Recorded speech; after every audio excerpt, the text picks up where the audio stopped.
Hey guys, on August 16th, Palia servers went into maintenance and gave us Palia's first patch, 0.166, which arrived with new quests, experience and resource adjustments, new items, outfits on the premium store, and pets.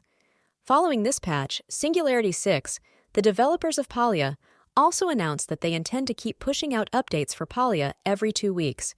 This also means that patch 0.166 is right on schedule, launching exactly 2 weeks after Palia went into closed beta on August 2nd. The format for this video will feature a special guest, Mr. A, who will be reading the patch notes word for word, and then me giving my 2 cents on the feature or change. If you prefer to read the patch notes on your own, you can find a link to the post in the description below. If you prefer someone to read it for you, or if you are interested in hearing my take on the changes, grab a snack, sit back, remember to hydrate, and let's dive right into it. New quests. Prior to this patch, the main story would end just as you've chosen a shep. We've now added a new quest, the acceptance ceremony, for you to continue the journey.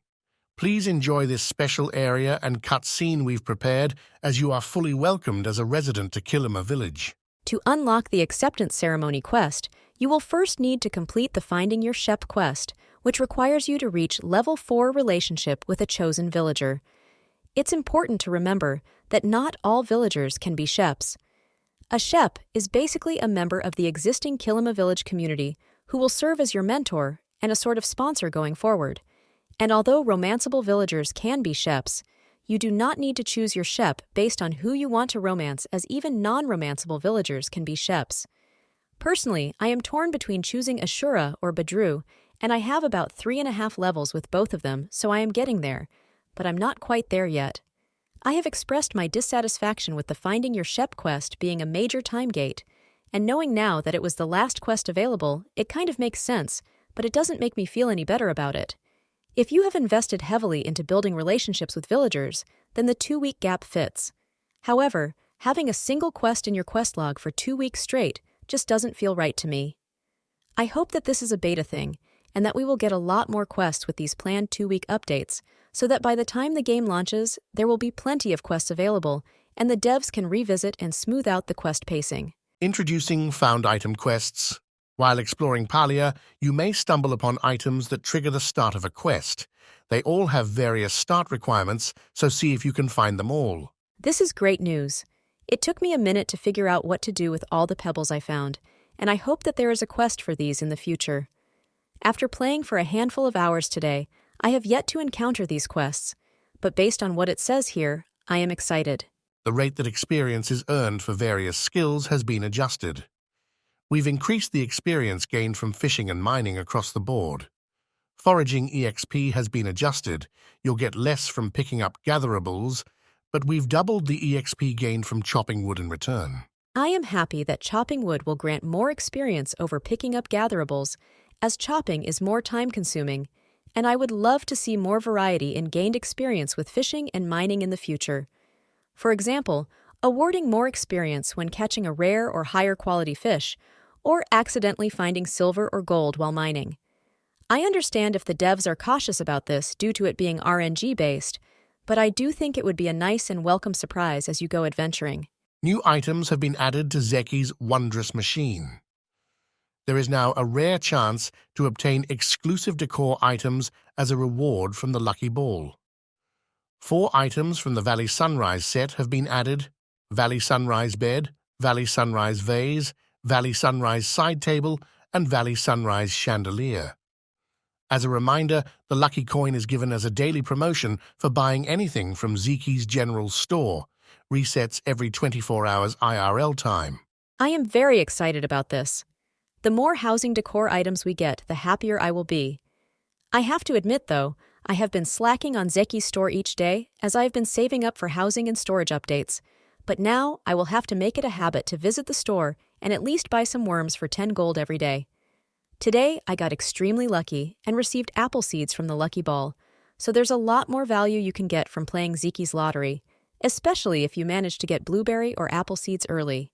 Kilima quality of life adjustments. Substantially increase the frequency at which clay spawns. Yes, thank you. Reduce the density of forageables across Kilima. This is fine. With a nerf to the amount of experience gained from gathering forageables, players will likely go for trees over forageables, unless they need them for a specific recipe, so the lack of demand should provide a balance to the decrease in density. Decrease the spawn density of hunting creatures a bit to reduce the sense of the gameplay experience being more akin to a shooting gallery than hunting. Honestly, I didn't even notice this change while playing today. Reduced the density of insects across Kilima so they are less concentrated in certain locations. Bug catching is not something I seek out actively, but I do feel like I've heard less bugs being alerted of my presence while running around Kilima today. If you are fond of bug catching, you may notice it more, so let me know how this change makes you feel. Increase the number of fishing hotspots in the Mirror Pond ruins. I've not been there since the change went live, so I can't really comment on this one. Bahari Bay quality of life adjustments. Fixed a number of heat root spawn points that were inaccessible. Awesome change. I only found my first heat root 2 days ago completely by accident, so I am very excited to see more of them in the world. Reduce the density of forage spawning on the beach. Slightly decreased forage spawning in the meadows. Sharply increased forage spawning in the forest. This change is noticeable, but it's not that bad. The worst part of the change is a side effect that's preventing any unopened oysters from appearing, but I am sure the team is hard at work on fixing that one. I am neutral about the spawn rate in the meadows and the forest as I do not spend too much time there. Added several more locations for forage, insect, hunting creatures, and mining nodes to less populated areas. Always a good thing to read. This should also bring players to new areas of the map. Moderately increased iron spawning across the zone. Awesome! Maybe I will finally be able to get enough iron to finish my industrial furniture set. Increase the number of fishing hotspots in the Pavel mines. This is great! Every time I have been there or run by, there have always been 2 or 3 people fishing, and the hotspots were very rare, so this is a welcome change that is bound to result in more mutated angler and void ray catches. Housing UI improvements. Items in your inventory will automatically snap to the first available empty slot when dragging into inventory storage. Honestly, I didn't even notice how this worked before, but it sounds like a good fix. The UI for the modification bench window has been improved. You are now able to rotate furniture in the modification bench preview window. Minor change, but very much welcome. When in the H menu on your housing plot, you can now rotate your camera. We hope this helps players have more control when decorating their housing plot. Yes, yes, yes, 1,000 times, yes. Very grateful for this change. The view angles were driving me crazy, and I'm sure I wasn't the only one. Other quality of life improvements. You can now sell related items when browsing guild shops. This means that you no longer have to run to your shipping bin or Zeki's store. You can sell iron directly to Hadari's mining store, fish to Einar's fishing store, and logs and forageables to Ashura's store. Maybe someday soon, we will also get the ability to sell furniture to Tish's furniture store. Fingers crossed. Insect catching. Smoke bombs now have an area of effect. We wanted to make it a little more forgiving when aiming at insect targets, so now smoke bombs will explode on impact in a small AoE. This means it is now possible to catch multiple bugs with just one bomb if they are close enough in range. Awesome change, especially for younger, older, and disabled player communities that may be having issues adjusting the aim while the dragonflies and crickets zip by. The amount for various items you can request have been adjusted. We have noticed some items had request amounts that were too high to be fulfilled easily, so the requirement has been lowered to make it easier to fulfill these requests. Likewise, worms and glowworms can now be requested at higher amounts. I love this, especially the change to worm and glowworm amounts, because before this, if you go fishing with a group of friends, they might not have any worms yet, or they might not have that many in their inventory to begin with. So you will now be able to share your stock with your friends to some extent and spend more time fishing the same fish. Animation cancelling has been added to some actions. While this was partially in the game, we have fleshed this out to be a fully supported feature now. Foraging, chopping, and mining animations can be cancelled instead of needing to wait for the animation to complete. Fast and the Furious Palia edition incoming. I am too much of a sloth to utilize this, but I'm sure someone somewhere is hyped about this. Game performance has been improved for lower-end machines. We are constantly working to improve overall game performance and optimization. For this patch cycle, the work is specifically targeting lower-spec players. I am happy to see the team investing time into optimizing and increasing game performance for lower-end machines. Cozy games are not very demanding, so I assume a lot of the player base isn't running the latest tech, and this will allow them to enjoy the game fully as well. One change I have not seen mentioned in the patch notes is that the focus bar now blinks when it is empty, so you're more likely to notice it. This is an awesome change, and the only thing I think would make it better is if it also played a little sound when it emptied out. Bug fixes. The community team is doing their very best to compile all the known issues into one place, but of course the player base is much, much larger than the community team, so there may be issues that were missed. If you have encountered an issue, make sure to visit the Palia Discord and leave your feedback there so that the community team can get on top of your issue ASAP. The team also says that in the past week, the dev team has successfully squished over 150 bugs. I can't imagine Ani being happy about that, but I know I am. All right, here's a list of some of the noteworthy bugs they squished. 1. Certain fish that were abundant in the mayor's estate have migrated on. 2. Messages now send as expected in server chat after moving between servers. 3. If you had multiple storage chests across multiple housing plots, your inventory may now be overflowing. We encourage you to craft, gift, and sell to your heart's content. 4.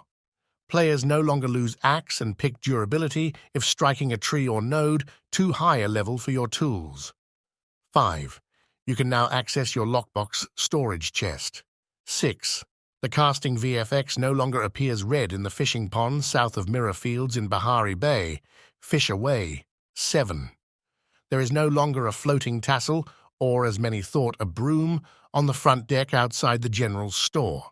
You will be missed, Jerry the Broom. 8. Insects are now able to be caught when hit with a smoke bomb to a much higher success rate. 9.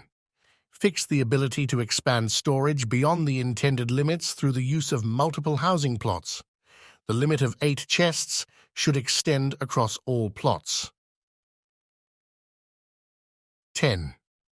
Mountain moral mushrooms no longer disappear from the player's housing plot after they relog or leave their plot. 11. Fixed various experiences that occur when switching from windowed full screen to other window modes. 12.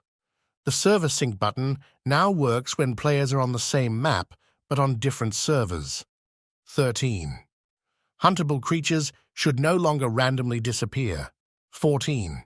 Fix the issue of Tish, Ashura, Delilah, Eshi, and Gina teleporting to their target location instead of walking. 15. The QE object rotation is now functioning in the H-menu top-down mode as intended. 16. The tent can now be picked up properly, and no longer triggers the need to pick up all interior decor error message, which occurred even if there was no decor inside. It's interesting to see that some players found a way to expand their storage through creating additional storage boxes in the second plot. If you are one of these players and you are stuck with an overflowing inventory now, I suggest upgrading to a copper storage box ASAP. The recipe can be bought from the cash register at Tish's furniture store.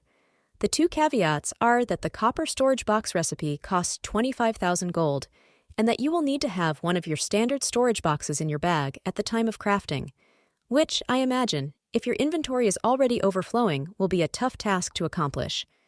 Don't worry, it gets better.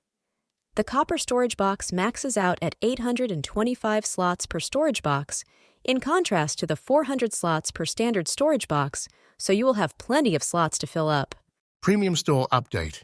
The Premium Store has received slight visual changes to improve the purchase experience.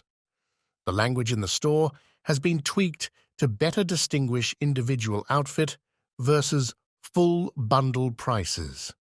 A description that shows how the bundle discount is applied, with a greater discount after the first outfit purchased, has also been added to provide more clarity. 3 new outfit bundles have also been added. The Spa Day bundle, which is available for 1,700 Palia coins and contains 3 outfits with 3 recolors for each.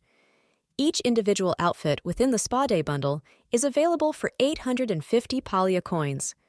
Personally, I like this outfit, but I will hold off on it until I can sit on my couch, in my tub, or sleep in the bed in-game for a full immersive experience.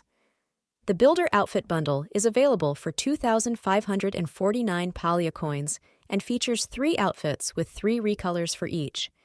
Each individual outfit within the Builder Bundle is available for 1,275 Palia coins.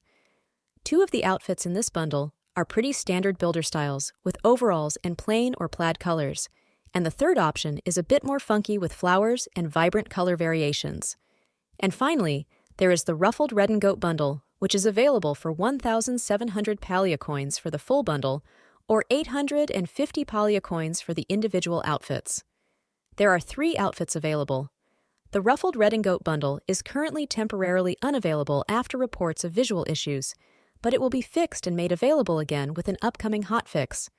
Regarding the look and color variations, I unfortunately do not have any footage as it was made unavailable before I could see it, but I'm sure it's sporting the seemingly standard 3 recolors per outfit.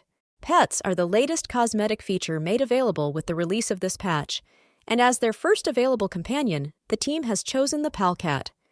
The Palcat is available in 4 color variations as a bonus add-on to the purchase of Palia coins.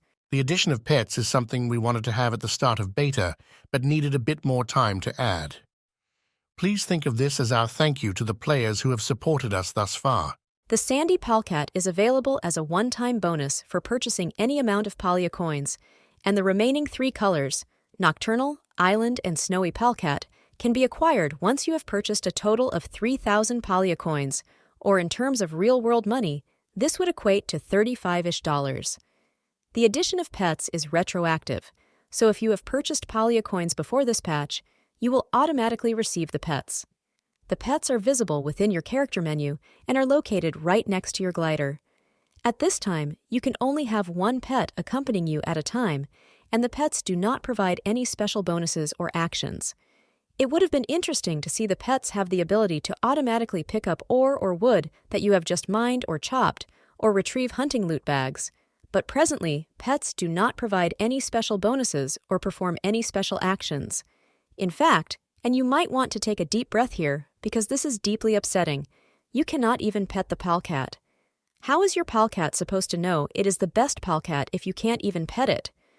Jokes aside, I am sure there will be comments regarding the pets being locked behind a paywall, but it is important to note and remember that the pets and the outfits are entirely cosmetic and provide no buff, bonus, action, or advantage in the game. Moreover, Palia is an entirely free-to-play game whose survival depends entirely on the premium store, so it is only natural that they would add incentives for purchasing Palia coins. Alright, this is already a massive video, so I will cover all the known issues in the next one. If you've stuck around till the end, drop an emoji of your favorite animal in chat to let me know you're still here, and I will see you in the next one. Thanks, bye.